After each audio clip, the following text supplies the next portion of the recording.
गजाननं भूतगणादिसेवितं कपित्तजम्बूफलसारभक्षितम् उमासुतं शोकविनाशकारणं नमामि विघ्नेश्वर पादपङ्कजम्। गुरुर्ब्रह्मा गुरुर्विष्णुः गुरुर्देवो महेश्वरः गुरुः साक्षात् परब्रह्म तस्मै श्री गुरवे नमः। वागर्थाविव सम्पृक्तौ वागर्थप्रतिपत्तये जगतः पितरौ वन्दे पार्वती परमेश्वरम्।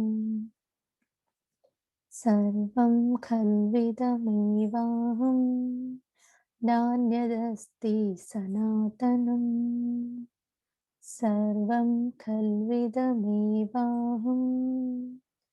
नान्यदस्ति सनातनं सर्वं खल्विदमेवाहं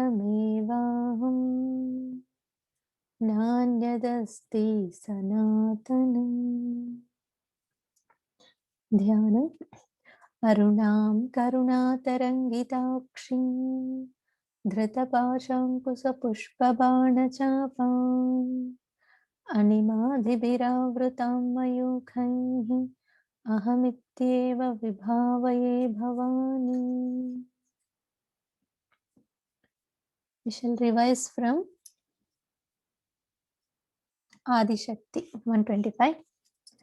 आदिशक्तिरमेयात्मा परमा पावनाकृतिः अनेककोटिब्रह्माण्डजननी दिव्यविग्रहा क्लीङ्कारी केवला गुह्या कैवल्यपददायिनी Tripura त्रिजगद्वन्द्या त्रिमूर्तिस्त्रिदशेश्वरी त्र्यक्षरी दिव्यगन्धाढ्या सिन्दूरतिलकाञ्चिता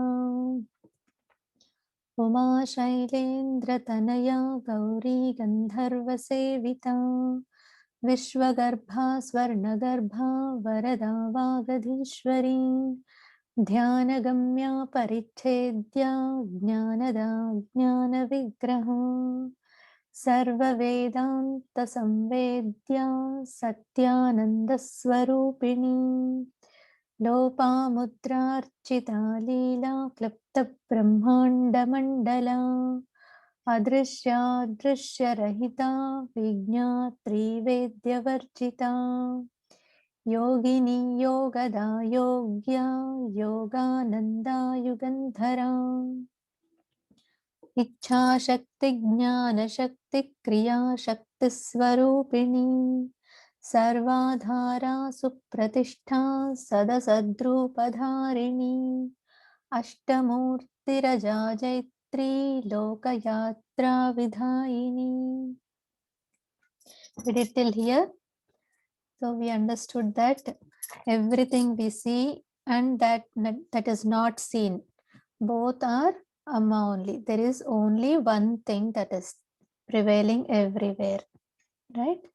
And she is the one who is making us do even any actions. Ichha Shakti, Jnana Shakti, the aspect of intelligence, ideas we get, the actions through which using this body we are performing our actions and duties. All that energy is coming from only one energy, right? That is what these verses were saying. Now it is again stressed and said that it continues. Okay, the flow continues. Let us do. Who would like to chant with me?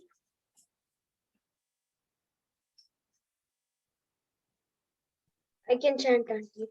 Okay, sure, Surya. Thank you. Let's do. Ekakini. Ekakini. Again. Ekakini.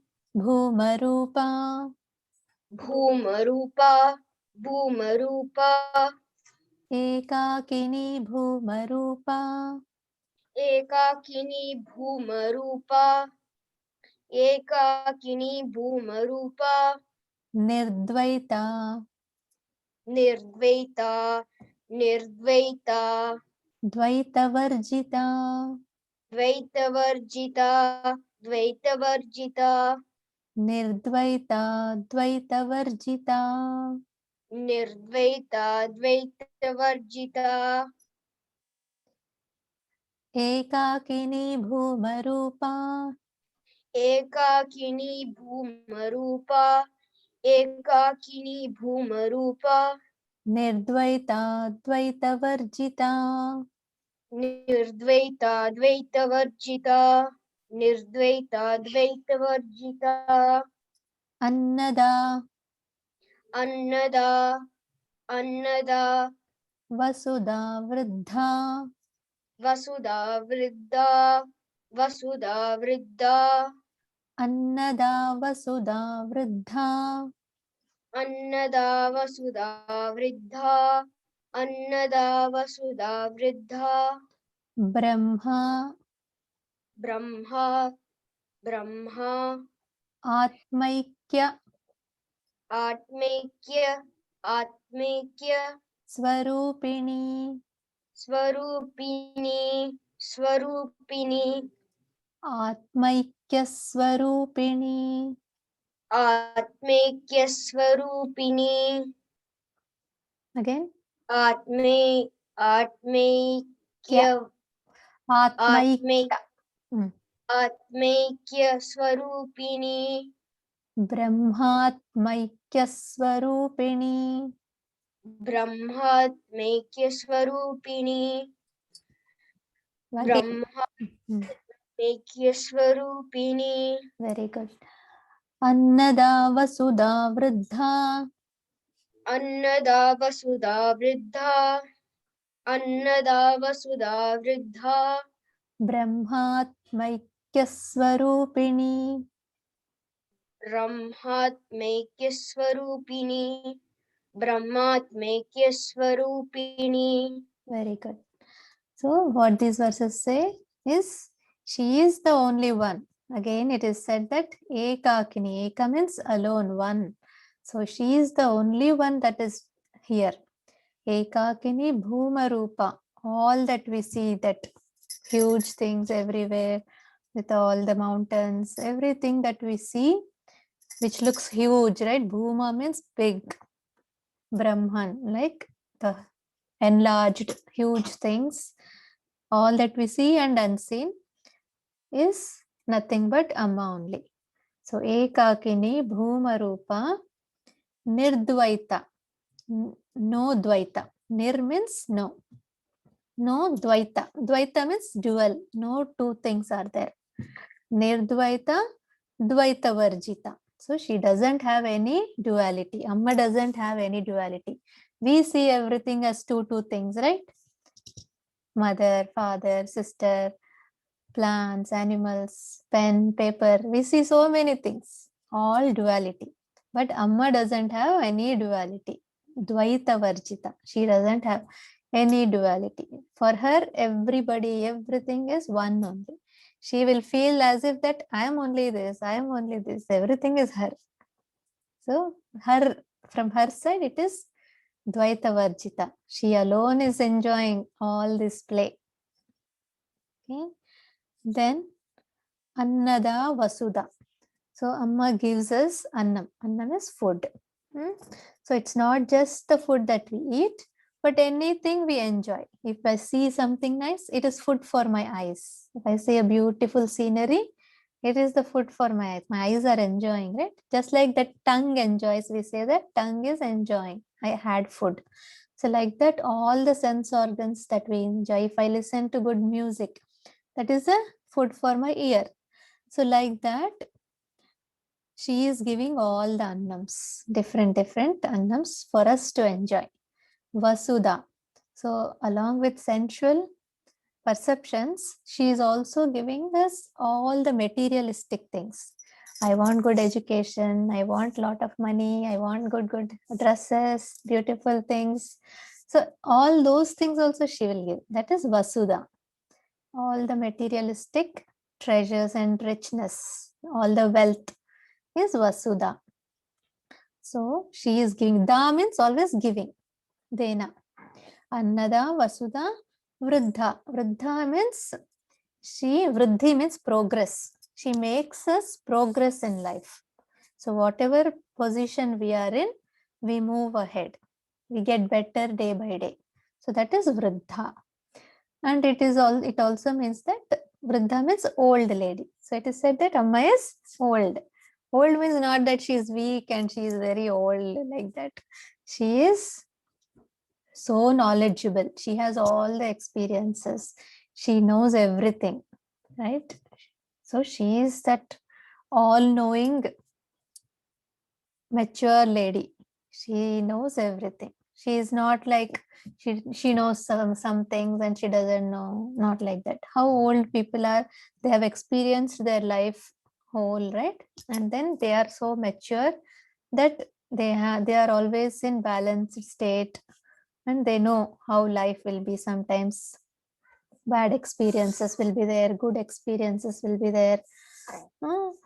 So everything will be there, but we have to be in balance. So that all-knowing knowledge will be with that mature old lady. So she is Vruddha. And she is Brahma Atmaikya Swarupini. So Brahman is the Shiva, the self. So she is always one with Shiva.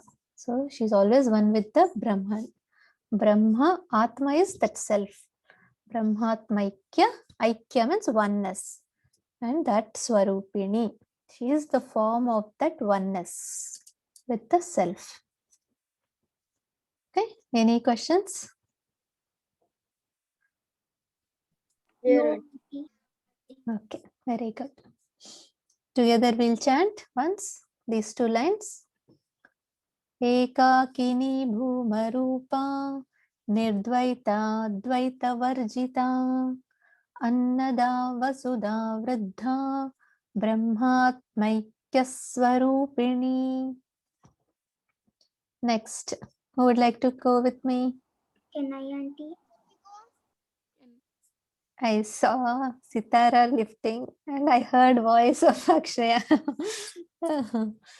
Very nice. I'll give chance to Sitara. Okay.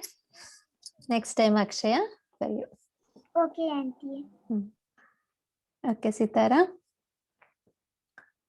Brihati Brihati, Brihati, Brahmani Brahmani, Brahmani, Brihati Brahmani Brihati, Brahmani, Brihati, Brahmani, Brahmi Brahmi, Brahmi, Brihati Brahmani Brahmi Brihati, Brahmani, Brahmi, Brihati, Brahmani, Brahmi, Brahmananda Brahmananda, Brahmananda, Balipriya Balipriya, Balipriya, Brahmananda Balipriya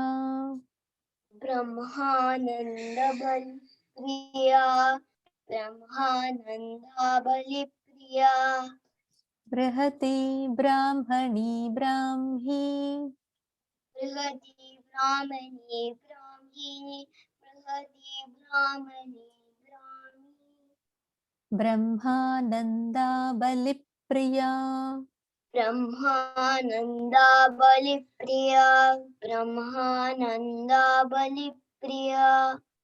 Very good. So in words like where there is mixture of letters like pri,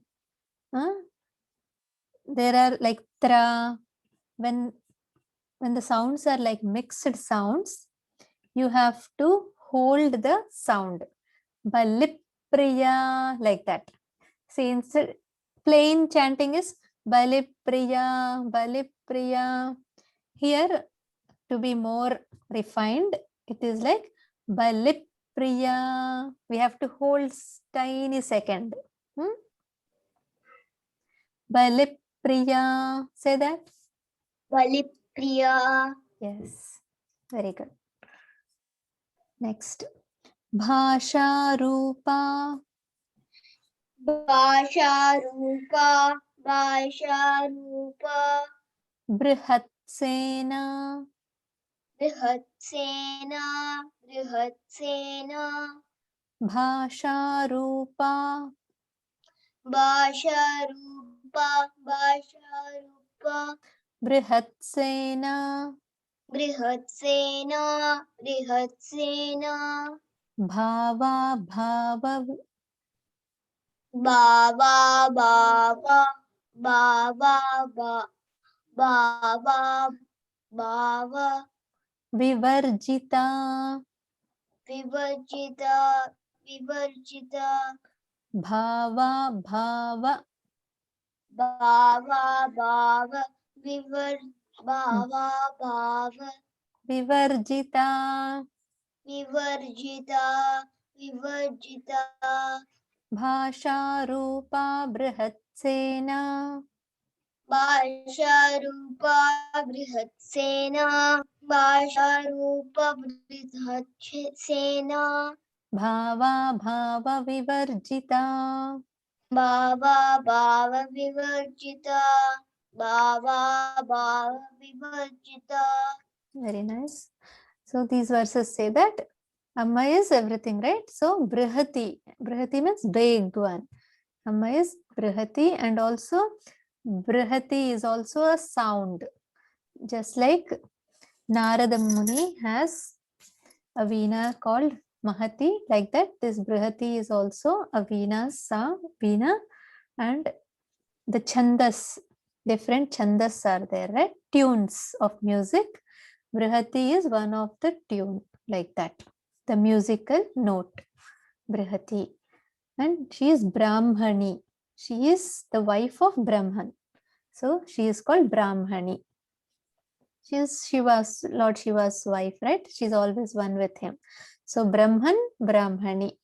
So she is Brahmani, the energy of the self of the Shiva. Brahmi. So Brahma, Brahmani, Brahmi. So Brahma is also the creator, the Lord Brahma, the creator. Here it is the Brahmi, the wife of creator. Yes, goddess Saraswati. So goddess Saraswati is also Amma only, the energy of creation and knowledge, and she is the wife of even that Brahman, ultimate self. The Shiva Shakti form, that Brahmani, and the creation energy, the creative energy is also Brahmi, Amma. So she is Brihati, Brahmani, Brahmi, the energy of creation and expansion. Brahmananda Balipriya, and she is the energy that gives us that ultimate bliss, Brahmananda. The highest happiness is called that Brahmananda. And Balipriya, she likes Bali. Bali means not just killing animals or offering the animals like Bali, they say, right? They gave Bali. Not like that. That alone is not the Bali, but the actions of sacrifice. Like Mahabali, we have read story of Mahabali, where he sacrificed his own ego, the self. Right? When Lord Vishnu asked 3 steps, he gave all the earth, the space, everything he gave. And where shall I put the 3rd step? Lord Vishnu asked. Then Bali gave, you can put on my head itself. So he sacrificed his own self. That Bali Amma likes, Priya. So sacrificing our ego is the most liked by Amma, Bali Priya. Okay. Then she is the form of Bhasha. All that we speak, the language, the sounds is all form of Amma only. Bhasha Rupa, the form of sound. Brihat Sena. Brihat Sena means again huge Sena. Sena is the army. Amma has huge army. Even whether it is to fight in the war, she has so many, all the devatas, right? Varahi, Shyamala Devi and their all sub-armies. So much huge Sena she has. And here in this context, the Brihat Sena is referred also to all different letters. The Bhasha that we speak is because of all the letters, right? That we have from A to Amaha and again from Ka to Ha. All those sounds are like the Sena, which brings out beautiful words, sentences are coming out from our mouth. So she is that Bhasha Rupa Brihat Sena Bhava Bhava Vivarjita. So she is the one which gives bhava. Bhava is emotion. So any emotions that we express, whether it is sadness, happiness, anger, all the emotions, bhava, and all that is not expressed, emotionless, without any emotion. So both are her, and she, Amma herself, doesn't have any of these changes. Bhava, abhava, vivarjita. Vivarjita means Amma doesn't have all these different emotional changes. She's always in the same balanced state. How we will change, right? One time we'll be happy, one time we are sad. So Amma doesn't have those changes. She is Bhava, Bhava, Vivarjita. Okay. Any questions? No, auntie. No.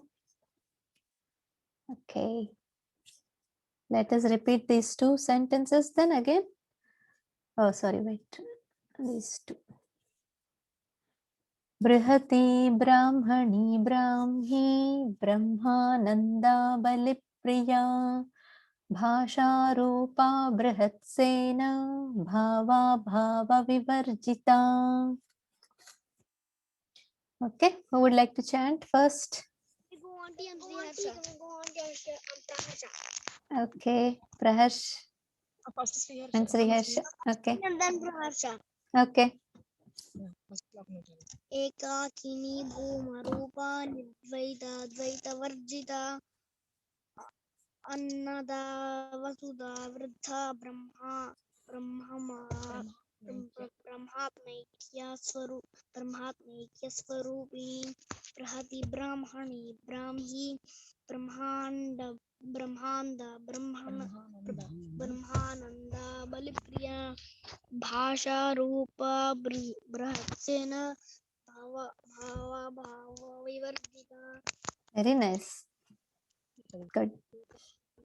एकाकिनी भूमरूपा निर्द्वैताद्वैतवर्जिता अन्नदा वसुधा वृद्धा ब्रह्मात्मैक्यस्वरूपिणी बृहति ब्रह्मणि ब्राह्मी ब्रह्मानंदा बलिप्रिया भाषा रूपा बृहत्सेन भावा विवर्जिता.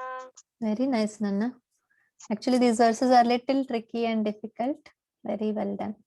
Yes, Akshaya.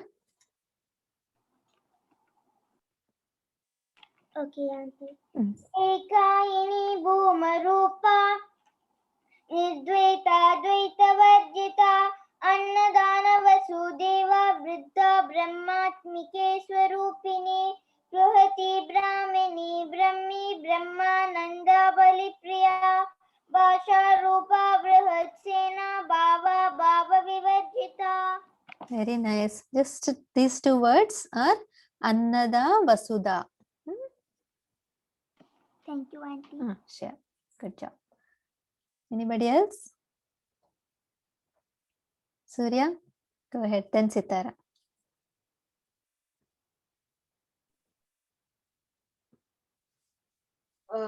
Like Ekakini, from Ekakini.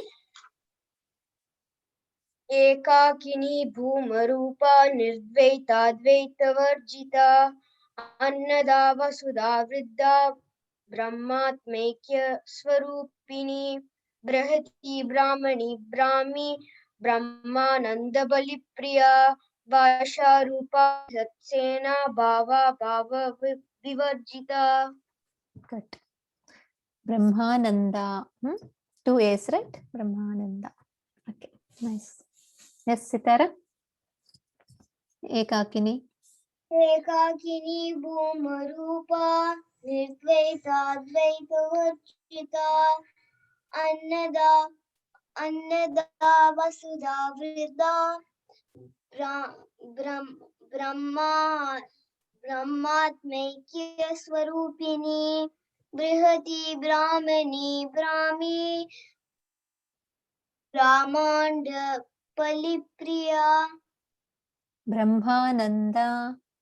Brahmananda बलिप्रिया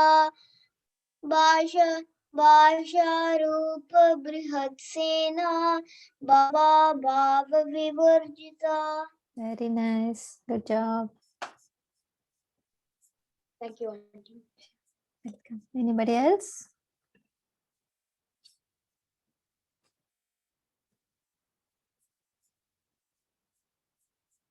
Okay, we'll close here then. Let's do the final shlokas.